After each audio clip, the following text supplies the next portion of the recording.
Jamie recently messaged me and he asked about how to paint and draw eyes.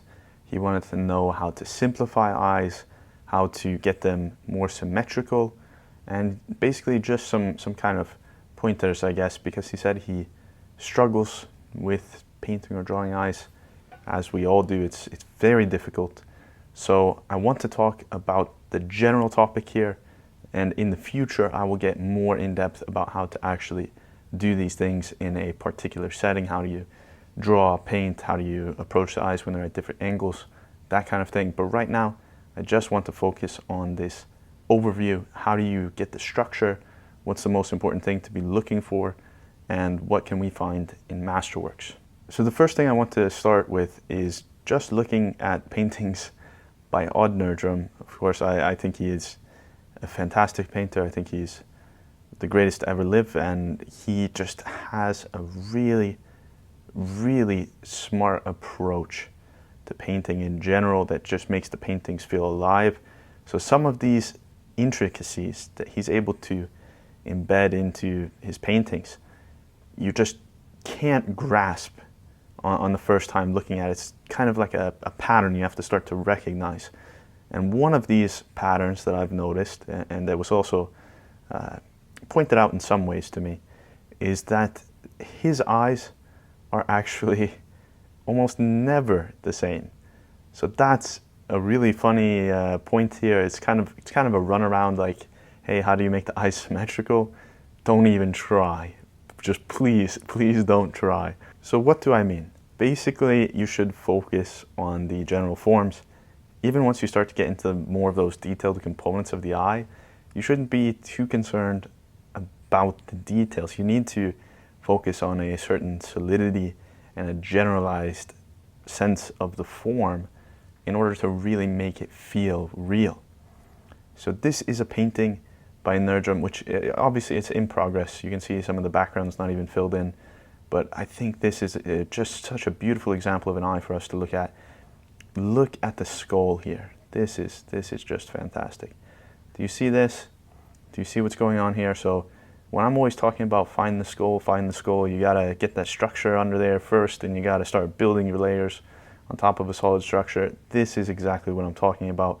There is a really solid sense of the skull under here, and because of that you can build up. So we have all this beautiful light, and then you have the eye here, which is just placed in a very general way. It's not too specific, it's not going too far into the actual details and where all the different parts of the eyelid are and all these little details that you can get consumed by. It's just a nice solid placement, and that is absolutely crucial.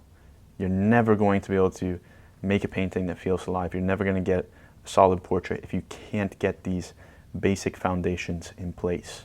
So if you want to simplify the eye, you need to first simplify all of this structure. And the eye is basically going to be reduced down to this one small part of the eye socket. So you can use the eye socket and you can use some of these features to help shape it. For example, you should always be looking at where is this mark going to be, you know, this cheekbone. That's going to be very definitive.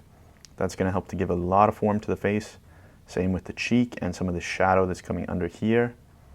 And then you're going to be looking for this shape of the eye socket and where does the eye fall into place. So I always recommend basically just painting, you know, this shape right here. As you see, you don't need a ton of detail to make it start to feel real. And as we get into some more of these images, you're going to really notice that pattern. So the first thing is make sure you have that solid form and just look for the general shape. Don't go for anything more. That's so important. So what I would recommend when you're painting is to basically go for something similar to this, and that in itself is a massive feat. So the first point here is that you need to simplify. Of course, you need to get the general form in place first, and then you can start to make shapes more like this. You get a slightly more specific shape, you know, maybe you start to underline the eyelid a little bit, you kind of draw it out, And you can even build your eye into this type of shape. This is really easy to work with because you already see where it should be. So now you just have to add in the pupil, you add in a little bit of that eyelid, and that will set you up for success. That will make it so easy to work with those more detailed components like the pupil and the iris, some of the white of the eye. That will be much easier to work with once you get this in place. So this is probably about the most symmetrical example that we're going to see. Nothing else here is going to be very symmetrical, and actually it's a little bit hard to find paintings by a Nerdrum where you have this straight on frontal and it's just, you know, everything is symmetrical, because that's not the poetic way, really, I think is the reason for that. He knows that there needs to be some kind of, even with this, I mean, look at the tilt in the head. There has to be some kind of contrapposto going on. That's something he talks about a lot. There needs to be a movement. There needs to be a contrapposto, even if you have a frontal portrait. You know, there needs to be a contrapposto with the body. How does the body turn? How does the body move? How does the light move? Do you have light on the face, light on the body? Not everything can be the same, so you have to kind of make these differences. And then even, again, if we get into the eyes themselves are going to be slightly different, at least slightly different between the two. This, again, like I said, these are quite similar, but they're both very rough and loose. But if you start to see some more of these examples, you're going to notice this common pattern. Look at how this one has a highlight, doesn't have as much of that pupil. This one has maybe a little bit of a pupil, no highlight. And these shapes here are slightly different. They're giving slightly different emotions, right? This one, see, it's a little bit more open, a little bit more curved. Maybe this is more of like a happy or excited kind of expression. On this side, this one is much more depressed. This is much more painful. It looks more like a suffering eye. So this is something that you have to look out for. When I talk about symmetry, I say that you shouldn't make the eyes the same. What I mean is that they need to literally be different, and you could even go as far as to make them express different emotions. So as far as looking for symmetry, I wouldn't do it. I would look for symmetry in the way that you're getting that structure. Does the eye socket fit into place? Do both eye sockets fit together with the rest of the face? Does everything feel solid overall? Okay, then you can move forward. Now you can start to place the eyes within the eye sockets, and after that you can start to consider where you should be creating a focus, how you're going to actually create the emotion that you want, or what the emotion should be in relation to the story or what you're trying to convey. And then you need to figure out how you're going to separate these two, because if they're treated exactly the same, you're going to be confusing your viewer. Your viewer is going to be, you know, getting pulled between the two. And that's the whole idea here, is let's make it easy for the viewer.